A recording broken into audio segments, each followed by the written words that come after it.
Aux funérailles de mon fils de 6 ans, mon oncle a dit « Dieu sauve les bons enfants, il prend les mauditos ». Mon frère a hoché la tête. Ma mère a murmuré « Telle mère, tel fils ». Je suis resté figé. Puis le meilleur ami de mon fils a chuchoté « Dois-je dire à tout le monde ce qu'oncle Frank lui a dit cette nuit-là » Avant de commencer l'histoire, n'oubliez pas de laisser un like et de vous abonner à la chaîne pour voir plus d'histoires comme celle-ci. La petite chapelle suffoquait sous les lys blancs et les prières murmurées lorsque l'oncle Frank s'est tenu à côté du cercueil de mon fils et a déclaré à tout le monde « Dieu sauve les bons enfants de ce monde pervers. Il reprend les maudits avant qu'ils ne puissent répandre leur poison. Je m'appelle Verona, et il y a 3 jours, j'ai enterré mon fils de 6 ans, Colby. Mais ceci n'est pas seulement une histoire de deuil. C'est l'histoire du moment où le chagrin s'est transformé en horreur, où des funérailles sont devenues une scène de crime, et où les mots innocents d'un enfant ont exposé une vérité si sombre qu'elle a fait voler en éclats toute notre famille. La chapelle était bondée ce matin-là. Mon frère Damon était assis au premier rang, la mâchoire serrée, comme toujours quand il se croyait dans son bon droit. Ma mère, Judith, serrait son collier de perles, celui qu'elle portait à chaque tragédie familiale, comme une armure. Warren, mon ex-mari, était avachi sur un banc du fond, essayant de cacher la flasque dans la poche de sa veste. Tante Lisa était assise, parfaitement immobile, à côté de l'oncle Frank, les mains si étroitement jointes que ses jointures étaient devenues blanches. Ma cousine Gemma n'arrêtait pas de tamponner ses yeux avec un mouchoir, ses épaules secouées de sanglots silencieux. Et puis il y avait le petit Ryder, le meilleur ami de Colby, assis entre ses parents dans son grand costume, sa cravate à dinosaure de travers, ses pieds se balançant car il n'atteignait pas le sol. L'oncle Frank avait insisté pour prononcer l'éloge funèbre. En tant que chef spirituel de cette famille, c'est mon devoir, avait-il dit. Personne n'avait protesté. Personne ne protestait jamais avec l'oncle Frank. Mais ce n'était pas un éloge funèbre. Alors que Frank se tenait à ce pupitre, agrippant ses bords comme s'il annonçait le jugement dernier lui-même, ses mots fendaient l'air comme des couteaux. Certains enfants naissent bénis, poursuivit-il, sa voix résonnant contre les murs de la chapelle. D'autres naissent dans le péché, élevés dans des foyers brisés par des gens brisés. Peut-être que Dieu, dans son infinie sagesse, a rappelé le jeune Colby à lui avant que ce poison ne puisse prendre racine et se propager. Mon frère, Damon, hocha lentement la tête, délibérément, comme s'il attendait que quelqu'un le dise enfin à voix haute. Sa femme, Patricia, lui serra la main en signe d'approbation. Ma mère, Judith, se pencha vers sa sœur et murmura juste assez fort pour que toute notre rangée entende. Telle mère, tel fils. Certaines familles sont tout simplement marquées par l'échec. Je n'ai pas pu préserver mon mariage, et Verona non plus. Maintenant, regardez ce qui est arrivé. Les mots m'ont frappé comme des coups. Mon bébé, mon doux Colby, qui insistait pour dire bonne nuit à chaque animal en peluche pour qu'il ne se sente pas délaissé. Qui gardait la moitié de son sandwich au déjeuner pour nourrir les oiseaux. Qui me disait chaque jour que j'étais la meilleure maman du monde entier. Il était condamné à ses propres funérailles. J'étais assise là, figée, mes mains tremblant sur le programme des obsèques où figurait la photo de maternelle de Colby, son sourire aux dents écartées rayonnant vers moi. La photo datait du jour des photos de printemps, il y a à peine 2 mois. Il avait insisté pour porter ses chaussettes porte-bonheur à dinosaure ce jour-là, même si elle n'allait pas avec sa tenue. Les dinosaures rendent tout meilleur, maman, avait-il dit. La chapelle me donnait le tournis. L'odeur de ses lys me donnait la nausée. Tout le monde hochait la tête en écoutant le poison de Frank. Ces gens qui prétendaient nous aimer, qui avaient apporté des plats après l'accident, qui disaient prier pour nous. Ils étaient assis là, absorbant la haine de Frank comme si c'était parole d'évangile. C'est alors que j'ai senti une petite traction sur ma manche. Ryder avait quitté sa place et s'était approché de moi, son petit visage sérieux et déterminé. Son père a essayé de le retenir, mais Ryder a esquivé sa main et s'est tenu juste devant moi. Toute la chapelle est tombée dans le silence, regardant ce garçon de 7 ans approcher la mère en deuil que tout le monde venait de condamner. « Madame Verona, dit Ryder, sa voix claire et portant dans le silence soudain. Je dois vous dire quelque chose. Colby m'a confié un secret sur l'oncle Frank. Il m'a dit ce que l'oncle Frank lui a dit ce soir-là à la maison du lac, la nuit avant sa mort. » Le silence dans la chapelle devint tout autre. Il devint électrique, dangereux. Ryder regarda directement l'oncle Frank, puis de nouveau moi. Colby avait vraiment peur, Madame Verona. Il m'a fait promettre de vous le dire si quelque chose de mal lui arrivait. Il a dit que l'oncle Frank lui avait dit quelque chose de terrible sur le quai, pendant que tout le monde regardait le feu d'artifice. Est-ce que je dois dire à tout le monde ce que l'oncle Frank lui a dit cette nuit-là? Le bruit du verre brisé déchira le silence comme un coup de feu. Tante Lisa tenait un verre d'eau avec des mains tremblantes, et il lui avait glissé des doigts, s'écrasant, explosant sur le sol en marbre. Elle est restée là, figée, fixant les éclats scintillants à ses pieds comme si c'étaient les morceaux de sa vie qui s'effondraient. « Ryder !» La voix de l'oncle Frank tonna depuis le pupitre. Mais pour la première fois dont je me souvienne, il y avait de la peur dedans. Les enfants inventent des histoires. Ce n'est ni le moment ni l'endroit pour des jeux. Mais Ryder ne le regarda même pas. Il garda les yeux sur moi, ce courageux petit garçon avec sa cravate à dinosaure, porteur d'une vérité qui était sur le point de détruire tout ce que nous pensions savoir sur la mort de Colby. « Ce n'est pas une histoire, Madame Vrona, dit doucement Ryder. Colby était mon meilleur ami. Les meilleurs amis ne se mentent pas, et il m'a tout raconté. 3 jours avant les funérailles, j'étais encore dans cet espace flou entre le cauchemar et la réalité. Chaque matin, je me réveillais en m'attendant à entendre le bruit des petits pas de Colby dans le couloir, sa voix m'appelant pour demander si nous pouvions avoir des pancakes pour le petit déjeuner. Au lieu de cela, je me réveillais dans le silence, avec le poids de savoir que je n'entendrais plus jamais ces sons. Colby s'était noyé lors de notre rassemblement annuel du 4 juillet à la maison du lac de l'oncle Frank. C'était censé être une célébration, le seul moment de l'année où toute la famille élargie se réunissait. La propriété de Frank s'étendait sur 4 hectares avec un lac privé, un quai et suffisamment d'espace pour que tous les cousins puissent courir à leur guise pendant que les adultes faisaient semblant d'être encore une famille fonctionnelle. Je n'avais pas voulu y aller. Le rassemblement de l'année précédente avait été un désastre lorsque Frank m'avait coincé pour parler de mon divorce, me faisant la morale pendant 2 heures sur le caractère sacré du mariage pendant que Warren s'effondrait, ivre-mort, dans le hangar à bateau. Mais Colby avait été si excité. Il avait compté les jours, planifiant tous les jeux qu'il ferait avec Ryder, parlant des feux d'artifice et des cierges magiques, et du fait que l'oncle Frank avait promis de le laisser l'aider avec le barbecue cette année. « S'il te plaît, maman », avait-il supplié, ses yeux bruns grands ouverts d'espoir. Ryder dit que sa maman va faire son gâteau au chocolat spécial, et oncle Frank a dit que je pourrais monter dans son bateau si j'étais très sage. Alors, nous y sommes allés. Nous y allions toujours. C'était ça, le truc avec les invitations de l'oncle Frank. Ce n'était pas vraiment des invitations. C'étaient des convocations déguisées en réunions de famille, et toute absence était notée, discutée et retenue contre vous pendant des années. La journée avait commencé assez normalement. Colby et Ryder s'étaient immédiatement enfuis ensemble, leur rire résonnant à travers le lac tandis qu'ils ramassaient des pierres et cherchaient des grenouilles. Ma cousine Gemma m'avait fait un câlin compatissant à notre arrivée, en chuchotant « Évite juste papa aujourd'hui. Il est d'une de ses humeurs. » Mais les humeurs de Frank étaient comme des orages. On pouvait les voir venir, mais il n'y avait nulle part où se cacher quand il éclatait. Il m'avait trouvé en train d'installer la table des desserts, et ses premiers mots furent « Vrona, j'ai prié pour toi ». Dans le vocabulaire de Frank, prier pour quelqu'un signifiait qu'il avait répertorié ses péchés et préparé un sermon.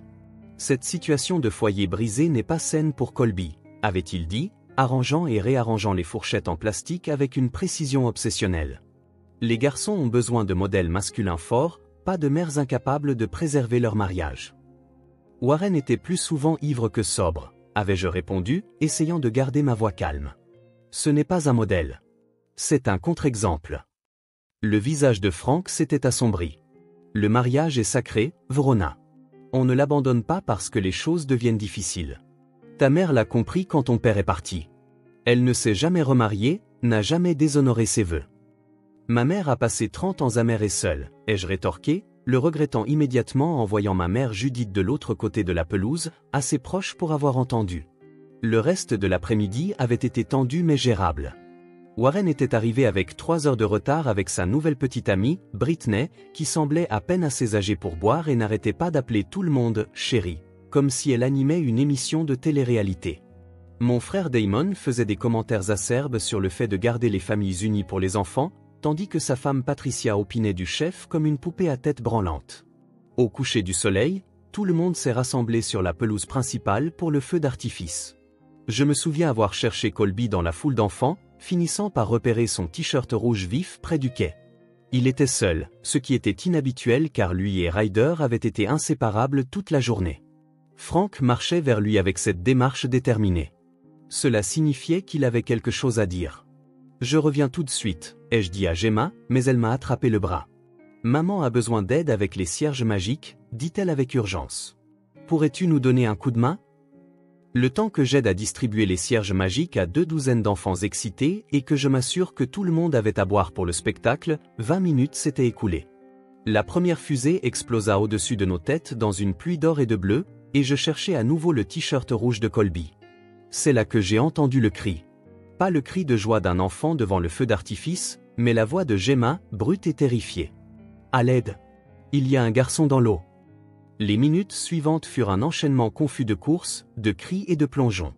Gemma a sorti Colby de l'eau tandis que Frank se tenait sur le quai, trempé, affirmant qu'il avait sauté tout de suite, mais que le garçon s'était cogné la tête. C'était arrivé si vite, personne n'aurait pu rien faire. Les ambulanciers ont essayé pendant 40 minutes. 40 minutes qui semblaient durer à la fois des heures et des secondes. Ils l'ont déclaré mort à 21h47, alors que les feux d'artifice illuminaient encore le ciel en signe de célébration. Maintenant, 3 jours plus tard, assise dans cette chapelle avec ces gens qui prétendaient le pleurer tout en condamnant son existence, je réalisais que je n'avais jamais vraiment su ce qui s'était passé pendant ces 20 minutes près du quai. Mais Ryder le savait, et la réaction de l'oncle Frank aux paroles de ce garçon de 7 ans me disait tout ce que j'avais besoin de savoir. La mort de Colby n'était pas l'accident qu'on nous avait raconté. Les mots de l'oncle Frank au pupitre transperçaient mon chagrin comme des éclats de glace. Il ne prononçait pas un éloge funèbre, il délivrait un sermon sur le jugement divin, et mon fils décédé était son conte moralisateur. Certaines lignées portent les ténèbres, continua Frank, sa voix emplissant chaque recoin de la chapelle. Le jeune Colby est né dans le péché, élevé dans un foyer brisé par une mère qui a choisi ses propres désirs égoïstes plutôt que le caractère sacré du mariage. Peut-être que le Seigneur a fait preuve de miséricorde en le rappelant à lui avant que ce poison ne puisse prendre racine. L'assemblée s'agita, mal à l'aise, mais personne ne protesta. Personne ne protestait jamais contre Frank. Il était le patriarche autoproclamé de notre famille depuis la mort de mon grand-père 15 ans plus tôt, utilisant sa richesse et sa version déformée du christianisme comme des armes pour maintenir tout le monde dans le rang. Mon frère Damon hocha même la tête, son visage un masque d'approbation vertueuse. « C'est vrai », murmura-t-il à sa femme Patricia, assez fort pour que notre rangée l'entende. Certains enfants n'ont jamais leur chance. La rage qui montait en moi était volcanique, mais mon corps refusait de bouger. Comment pouvait-il transformer les funérailles de mon bébé en un jugement de mes échecs? Colby avait été une pure lumière dans ce monde. Il tenait un journal des choses heureuses à lire quand il se sentait triste. Il fabriquait des bracelets d'amitié pour les enfants qui s'asseyaient seuls au déjeuner. Il insistait pour rendre visite aux voisins âgés d'accent grave côté tous les dimanches parce que les yeux de M. Peterson brillent quand je lui montre mes dessins. Ma mère Judith se pencha vers sa sœur Ruth, son murmure théâtral portant sur 3 rangées. J'avais prévenu Verona au sujet de son divorce avec Warren. Je lui avais dit que les enfants ont besoin de stabilité. Maintenant, regarde ce qui est arrivé. Telle mère, tel fils. Je n'ai pas pu préserver mon mariage non plus et ça a détruit notre famille. L'histoire se répète. Madame Henderson, chuchota quelqu'un derrière moi. Ce n'est peut-être pas le moment. La vérité doit être dite, répliqua sèchement ma mère. Si nous avions été honnêtes au sujet des choix de Verona plus tôt, peut-être que Colby serait encore en vie. C'est alors que le petit Ryder se leva de son siège à côté de ses parents. Son père, Michael, tenta de le faire asseoir, mais Ryder retira son bras d'un coup sec et marcha droit vers moi avec la détermination de quelqu'un porteur d'un message important. Toute la chapelle regarda ce garçon de 7 ans se frayer un chemin à travers les bancs, sa cravate à dinosaure de travers, ses chaussures de ville claquant contre le sol en marbre. Il s'arrêta juste devant moi, ignorant les centaines d'yeux rivés sur lui. « Madame Verona », dit Ryder, sa voix claire et forte. « Colby m'a confié un secret sur l'oncle Frank. Il a dit que l'oncle Frank lui avait dit quelque chose de méchant au lac.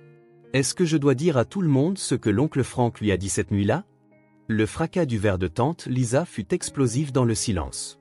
Elle l'avait tenu avec des mains tremblantes pendant tout le discours de Frank, et maintenant il gisait en morceaux à ses pieds, l'eau s'étalant sur le marbre comme des secrets répandus. Elle se tenait là, figée, fixant le verre brisé, le visage pâle comme du papier. « Qu'est-ce que l'oncle Frank a dit, mon chéri » demandai-je à Ryder, ma voix stable malgré mon cœur battant la chamade. Pour la première fois en 3 jours, je ressentis autre chose qu'un chagrin écrasant. Je ressentis l'électricité dangereuse d'une vérité sur le point d'éclater. L'oncle Frank descendit du pupitre, ses pas lourds résonnants. Son visage était rouge, de cette nuance particulière qui apparaissait lorsque quelqu'un défiait son autorité. Les enfants inventent des histoires, dit-il, sa voix tonitruante. C'est tout à fait inapproprié pour des funérailles. Ryder, retourne immédiatement auprès de tes parents. Mais Ryder ne bougea pas. Il me regarda, puis Frank, puis de nouveau moi. Colby n'inventait rien. Il pleurait très fort quand il m'a trouvé caché derrière le hangar à bateau. Il a dit que l'oncle Frank lui avait fait beaucoup de peine. Angela, la mère de Ryder, se leva lentement. Elle était infirmière en pédiatrie, quelqu'un qui connaissait la différence entre les fantaisies des enfants et la vérité. Mon fils ne ment pas, Frank. Surtout pas sur quelque chose d'aussi sérieux. Elle s'approcha de nous, posant une main protectrice sur l'épaule de Ryder. Vas-y, mon chéri. Dis à Madame Verona ce que Colby a dit. La chapelle éclata en murmures.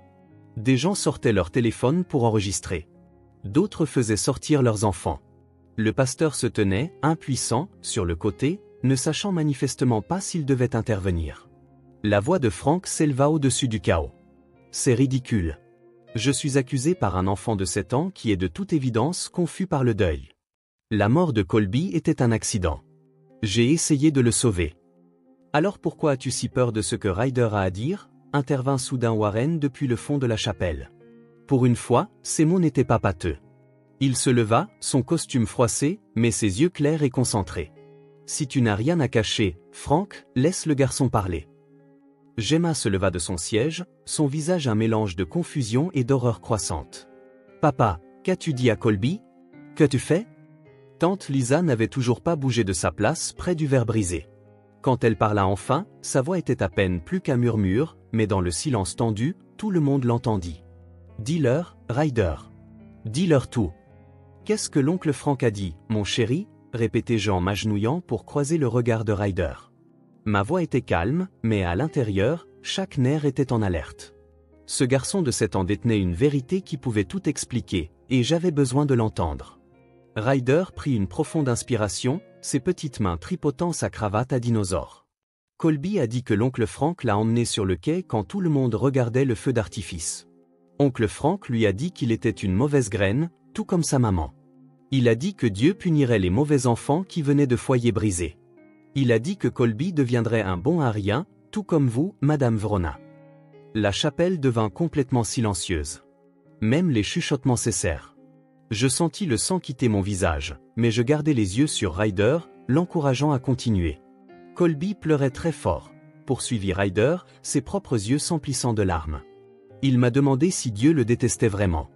Il a dit que l'oncle Frank lui avait serré le bras très fort et ne voulait pas le lâcher. Il m'a montré les marques. Elles étaient violettes et avaient la forme de doigts. Gemma suffoqua depuis son siège, sa main volant à sa bouche. Oh mon Dieu! Papa, dis-moi que tu n'as pas attrapé un enfant de 6 ans. Dis-moi que tu n'as pas dit ces choses. Le visage de Frank était passé du rouge au violet. C'est absurde. Le garçon est confus. Les enfants interprètent mal les conversations d'adultes tout le temps. J'essayais de lui fournir une guidance spirituelle. Une guidance spirituelle ? Warren remonta l'allée, ses pas étonnamment stables. Tu appelles ça terroriser un enfant de 6 ans, une guidance spirituelle ? Quel genre de monstre dit à un enfant que Dieu le déteste ? J'essayais de sauver son âme, cria Frank, son sang-froid finissant par se fissurer. Quelqu'un devait dire au garçon la vérité sur sa situation. Le péché de divorce de sa mère, le foyer brisé, le manque d'une influence masculine appropriée. Ces choses ont des conséquences. La seule conséquence ici, c'est ce que tu as fait, dit Angela, sa voix tranchante d'autorité professionnelle. Ryder, est-ce que Colby t'a dit autre chose ? Ryder hocha la tête, s'essuyant le nez avec sa manche. Colby a dit qu'il a essayé de s'enfuir, mais que l'oncle Frank l'a suivi sur le quai. Il n'arrêtait pas de crier à propos du péché et de l'enfer, et que la maman de Colby allait brûler pour toujours. Colby reculait parce qu'il avait peur. Et puis il a dit que tout est devenu noir. Tante Lisa bougea soudainement, ses talons crissant sur le verre brisé. Il y a plus, dit-elle, sa voix plus forte maintenant. J'ai vu ce qui s'est passé. J'ai suivi Frank jusqu'au quai parce que je connaissais ce regard dans ses yeux. Je l'ai déjà vu quand sa colère éclate. Lisa, n'ose pas, l'avertit Frank. Mais sa voix avait perdu son pouvoir. Non, j'ai fini de te protéger, dit Lisa en se tournant pour faire face à l'assemblée. J'ai regardé Frank coincer ce petit garçon sur le quai. Colby était terrifié, essayant de le contourner, mais Frank continuait de lui bloquer le passage. Il criait à propos de la damnation et du péché pendant que ce bébé pleurait après sa mère. Mes jambes faillirent me lâcher. Warren attrapa mon bras, me stabilisant tandis qu'Angela me tenait de l'autre côté. Continue, Lisa, réussis-je à dire. S'il te plaît, j'ai besoin de tout savoir. Les mains de Lisa tremblaient, mais sa voix devint plus assurée à chaque mot. Colby a essayé d'esquiver Frank une dernière fois, mais Frank l'a attrapé à nouveau, plus fort cette fois. Colby s'est dégagé si violemment qu'il a perdu l'équilibre. Il a trébuché en arrière, ses bras tourbillonnant, puis il est tombé du quai, sa tête a heurté le bord en tombant. Et puis, la voix était celle de ma mère, Judith, qui était restée silencieuse depuis ses murmures cruels plus tôt. Son visage était blanc d'horreur. Frank est resté là, dit Lisa, la voix brisée.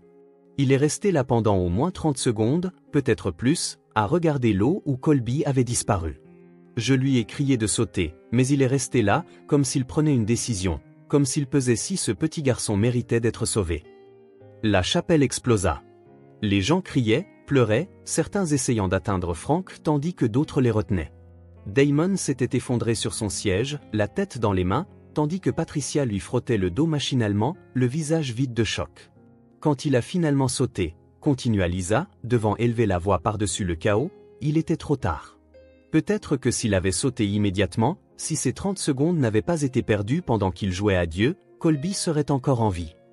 Je retrouvai ma voix alors, et elle sortit comme un rugissement qui fit taire la salle. Tu as regardé mon bébé se noyer pendant que tu décidais s'il méritait d'être sauvé. Tu l'as laissé mourir parce que tu pensais que nous étions des pécheurs. Frank redressa les épaules, essayant de retrouver son autorité. C'était la volonté de Dieu. La mort du garçon était prédéterminée par les péchés de sa famille. Je n'étais qu'un instrument. Tu étais un meurtrier, dit Warren sèchement. Et tu es sur le point de devenir un prisonnier. C'est alors que nous avons entendu les sirènes. Quelqu'un, probablement Angela, qui avait toujours son téléphone à la main, avait appelé les secours. La police arrivait, et le règne de terreur de l'oncle Frank, déguisé en autorité religieuse, prenait enfin fin. Mais pour Colby, c'était 30 secondes trop tard. Les portes de la chapelle s'ouvrirent brusquement et 2 policiers entrèrent. Leur présence fit immédiatement passer l'atmosphère du chaos à quelque chose de plus officiel, de plus final. Mais tante Lisa n'avait pas terminé. Elle leva la main pour les arrêter, sa voix commandant l'attention. « Attendez, dit-elle. Il y a autre chose qu'ils doivent entendre. Frank, parle-leur de la police d'assurance. Parle-leur de la conversation que tu as eue avec ton avocat le mois dernier. » Le visage de Frank passa du violet au blanc en quelques secondes. « Lisa, ça n'a rien à voir avec ça. »« Au contraire, ça a tout à voir, » rétorqua Lisa. Ces décennies de colère refoulées, enfin libérées. « Officier, mon mari a souscrit une police d'assurance vie sur chaque enfant de cette famille il y a 2 ans. Il est le bénéficiaire si quelque chose leur arrive. Il appelait ça protéger l'avenir financier de la famille. » Des halètements parcoururent la chapelle. Les parents rapprochèrent instinctivement leurs enfants. Mon esprit vacillait, essayant de traiter cette nouvelle horreur en plus de tout le reste. Gemma se leva lentement, son visage un masque de prise de conscience. C'est pour ça que tu insistais pour que tous les rassemblements familiaux aient lieu chez toi. C'est pour ça que tu voulais toujours que les enfants jouent près du lac sans surveillance pendant que tu regardais depuis la terrasse. Tu attendais un accident. C'est absurde, cria Frank, mais sa voix se brisa. Je protégeais les biens de cette famille. C'est tout à fait légal et raisonnable. Ce qui n'est pas légal, dit l'un des policiers en s'avançant, c'est la négligence criminelle ayant entraîné la mort, ou le meurtre avec préméditation, selon ce que notre enquête révélera. Il sortit des menottes. Frank Morrison, vous êtes en état d'arrestation pour suspicion d'homicide involontaire et de mise en danger d'enfant. Vous ne pouvez pas m'arrêter sur la base du témoignage d'un enfant de 7 ans et de ma femme hystérique. Frank recula vers l'autel, les yeux fous. C'est alors que ma mère, Judith, se leva. Son visage était strié de larmes, son maquillage parfaitement appliqué coulant en rivière noire sur ses joues. Je peux témoigner aussi, dit-elle doucement. J'ai vu Frank pousser Colby. Toute la chapelle se tourna pour la fixer. J'eus l'impression que le sol s'était dérobé sous mes pieds. Maman, murmurai-je. Elle me regarda, les yeux pleins de honte et de regret. J'allais vers le quai pour regarder le feu d'artifice de là-bas. C'est plus calme, loin de la foule. J'ai vu Frank avec Colby. Je l'ai vu attraper les bras de Colby et le secouer. J'ai vu Colby essayer de courir. Et j'ai vu la main de Frank sur la poitrine de Colby quand il est tombé. Ce n'était pas juste une chute.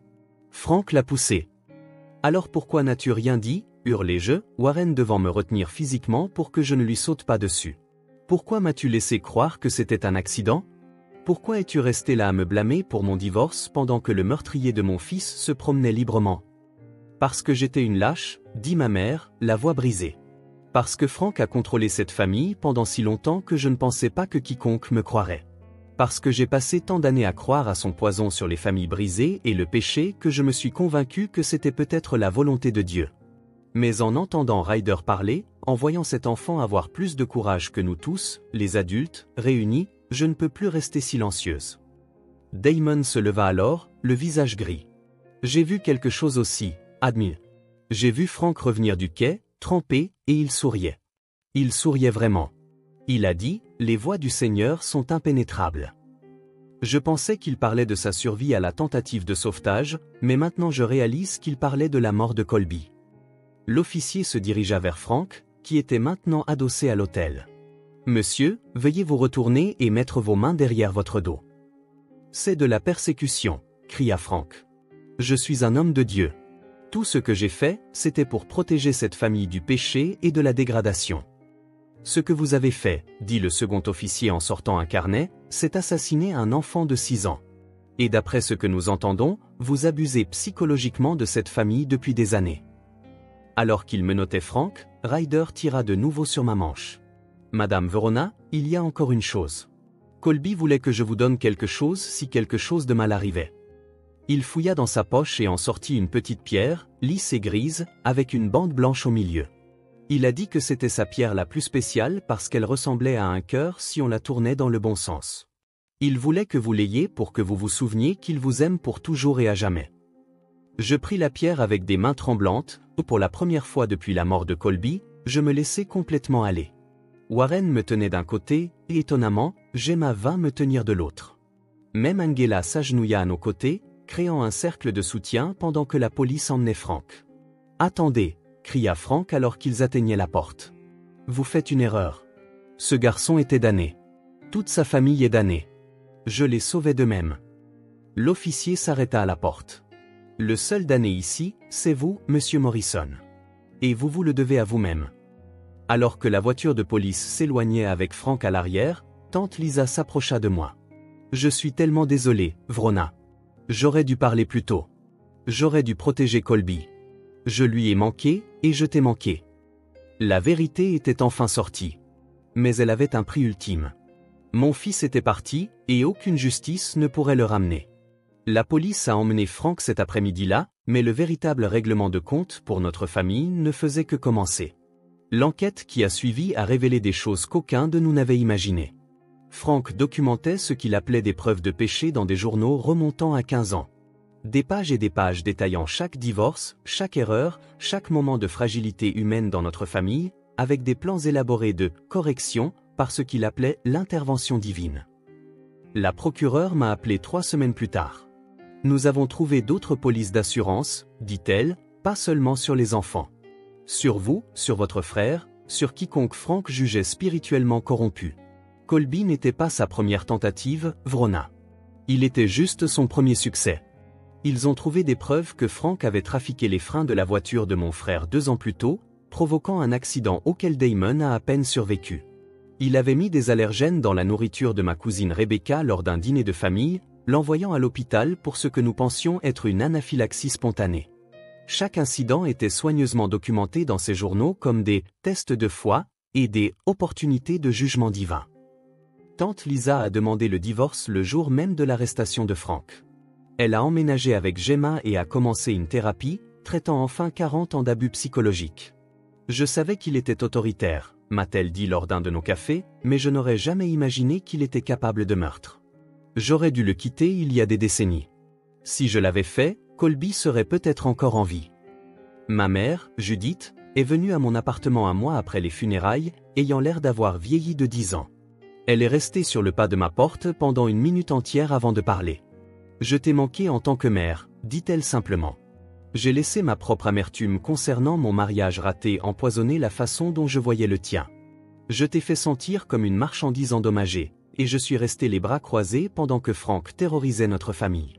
Je ne me pardonnerai jamais de ne pas avoir protégé Colby, de ne pas avoir parlé quand j'ai vu ce qui s'est passé. Je suis en thérapie maintenant, essayant de comprendre comment je suis devenu si tordu par l'influence de Frank que je t'ai blâmé aux funérailles de ton propre fils. La guérison ne s'est pas faite du jour au lendemain. Damon m'a écrit une longue lettre, admettant qu'il avait été jaloux de mon courage de quitter un mauvais mariage alors qu'il avait trop peur d'examiner son propre malheur. Lui et Patricia se sont séparés 2 mois après les funérailles. Tu n'as jamais été l'échec de la famille, a-t-il écrit. Tu as été la seule assez courageuse pour choisir le bonheur plutôt que les apparences. Frank nous a fait croire que la souffrance était sainte, que le malheur était divin. Tu lui as prouvé le contraire en partant. Warren est devenu sobre après les funérailles et l'est resté. Nous ne nous sommes pas réconciliés amoureusement, mais nous avons trouvé une amitié dans notre deuil partagé et notre détermination commune à obtenir justice.